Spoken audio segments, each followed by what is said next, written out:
warrior, Saladin, conquered the Crusaders and took control of Jerusalem, all right, he entered into an agreement that the Muslims would protect the Christian churches.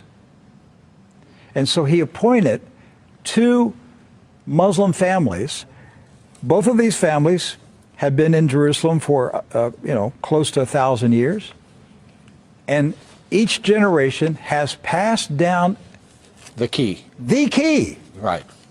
The physical key. Mr. Judah said that the key he presently has is 800 years old. It's incredible. He had another key, but it broke. And this is a Muslim. I mean, yes. Adbi Judah is a Muslim. And he said it's a great honor for a Muslim to hold the key to the Church of the Holy Sepulchre, which is the most important church in Christendom. That's not disrespect. That's, we don't hear this in America. We don't hear, because what we have been told is Christian Americans, you should hate Muslims, you should kill Muslims. Because they're going to tear down all the churches yes. and basically just ransack them and everything else. But here we have 2 families that for nearly 1,000 years have actually been watching over Christian churches. That's right. So who planted into our minds here in America that we should hate and kill Muslims?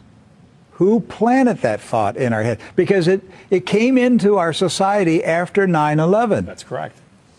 So 9/11 was a calculated, planned operation, and it changed everything in our country.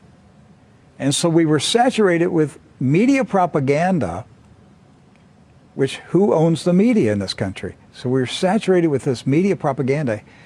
You Americans, you need to hate Muslims. You need to go to war. You need to send your sons to go kill Muslims. All right? And yet, when you go to the Middle East, you find out that the Muslims, like Christians, are taking care of Christian churches. Yes. Do not hold animosity against Christians or Americans, except in the case where Americans are pushing for war in their countries or trying to take their land. So they've lived together. They've lived together for centuries and centuries. Jews, Christians, and Muslims have lived together for centuries. They were buying and selling. They were trading. They were doing business together. They were building houses next door to each other for centuries. And it didn't change until the Zionists came. Now, see, you say, wait a minute, I thought Zionists are Jews. Not all Jews are Zionists. And not all Zionists are Jews. Right. Zionism is a political movement. Yes. Right. It's an ideology. Yes. Not an ethnicity. And so when the Zionists came to Jerusalem and Palestine, basically in the 1920s and 30s and 40s, right, they came to agitate. They came to infiltrate. They came to seize control.